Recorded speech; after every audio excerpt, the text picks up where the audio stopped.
All right, the second character on the list is one that a lot of fans never really liked from the start, and especially when he got portrayed as being something unexpected thanks to his alliance or revealed alliance with a certain wizard. Yeah, that really didn't help anything. And of course, we're talking about Geoffrey St. John. Now, Geoffrey St. John was introduced in the backup stories, I think of issue 18 and 19, that were prelude stories to the Princess Sally miniseries. And he was introduced as another love interest for her, which was the end result at the end when he shared a kiss with her to close out the Princess Sally miniseries.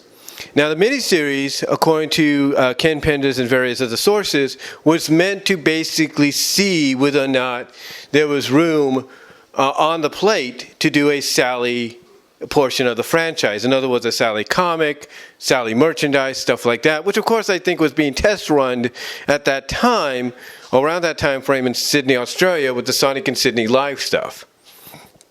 But anyway, Geoffrey, like I said, was introduced, as a new love interest.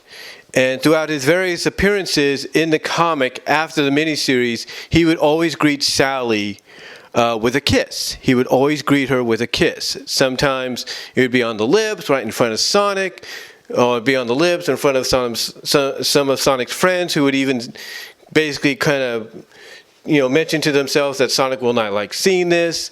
He'll even be a little flirtatious with Sally, and then, of course, Sonic will take it the wrong way, as we see in the Super Special number 2, Brave New World. He was just that kind of a character to where basically he felt he was the better option for Sally. I mean, even when he thought Sonic had killed Sally in Endgame, until it was revealed by Dulcie that Sonic was telling the truth about what was really going on, because dragons can sense the truth. He basically told Sonic, "You killed the woman I love," still not accepting that Sally was Sonic's gal, and that was pretty much proven at the end of Endgame, period. And Geoffrey, like I said, was just one of those characters that, even after that, and even after all those moments that I mentioned that happened before and afterwards, where he would greet Sally with a kiss or flirt with her or whatever, you could tell he still had a thing for her. And I bring this up a lot, in some videos, like recently in the past year, where when you look back during the issues of, 89, 90, something like that, I can't really remember, where basically you had the freedom fighters go back to school at the order of the, at the time, temporary king, Sally's brother, Elias, who was getting advice from Geoffrey St. John. Geoffrey St. John had basically had taken over as advisor to Elias. So anyway, long story short, Geoffrey in that issue, to me, was trying to make himself look good in front of the royal family, so that whenever the king would get better and kind of take back over, he would hear about, Geoffrey's wisdom that he gave Elias in his stead, and that Geoffrey would be rewarded possibly with Sally's hand in marriage. That's basically the way I look at it, because there are several moments in that story arc, where the characters are getting some new, kind of like new looks, like Bunny's got a Daisy Duke like design and stuff. And, it's one of those scenarios to where, like I said, Sonic usually is used to going to the castle without a problem to see Sally, whatever, right? But in this arc, he's prevented from doing so thanks to Geoffrey by asking, "Well, do you have an appointment?" And Sonic's like, and Sonic's reaction is, "When do I ever need an appointment?" And Geoffrey just shuts the door on him, saying, "Well, she's royalty, And again, when you think about it, that's just another way in context of the story to kind of realize that what Geoffrey's doing is not just making himself look better, which of course comes back to bite him and his team, unfortunately, along with him.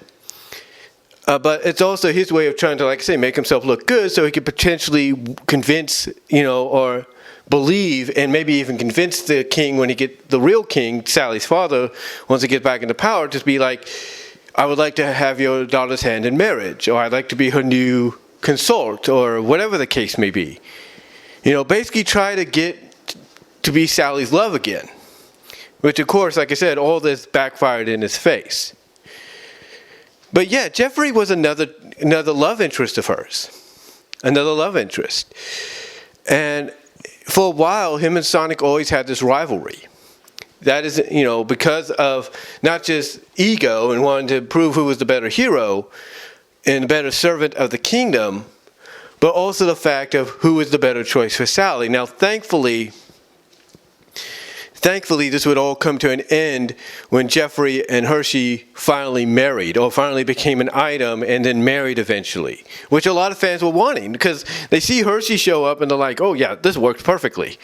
Because they saw how she is, they saw how Jeffrey is, they saw the homage, obviously, to Pepe and Penelope, and they're like, make it work. Make it work, see what happens. And it did. They went through with it. They put them together as an item, and the rest is history. But again, it wasn't until that moment where Jeffrey and Hershey became an item, because Jeffrey finally, because here's the thing, Jeffrey and Hershey, along with some of the team, were put in these tubes after being infected with some kind of virus, trying to basically prove that the Secret Service was better than the Freedom Fighters and Jeffrey was better than Sonic. That's, Jeffrey has a moment of clarity that he let his ego get the best of him because he wanted to prove he was better than Sonic, not just as, a hero, but as someone that potentially could win Sally's heart. And Hershey's the one that wakes him up and says, look, you are a hero, but you're a hero to me and your team. But and that's what made him realize, oh, I'm a hero to you. And again, the rest is history. The rest is history. But yeah, Jeffrey being a love interest for Sally and then going to the extent that he did, was it a popular choice by Ken Penders at that time? No. Was it a popular choice by, anybody involved with the comic at the time? No. But it was, again, it was something that from a comic book perspective, kept it more intriguing. It kept it more interesting for the fans. It kept it more interesting, more intriguing for the fans to watch and pay attention to and read and find out what's going to happen next and see how it would affect Sonic and Sally's relationship outside of that. But yeah, Jeffrey was the second one. He was the second one, and that's all I can say on it. Now we're going to go on to number 3, and number 3 was a little bit more tolerable than Jeffrey, but not as accepted.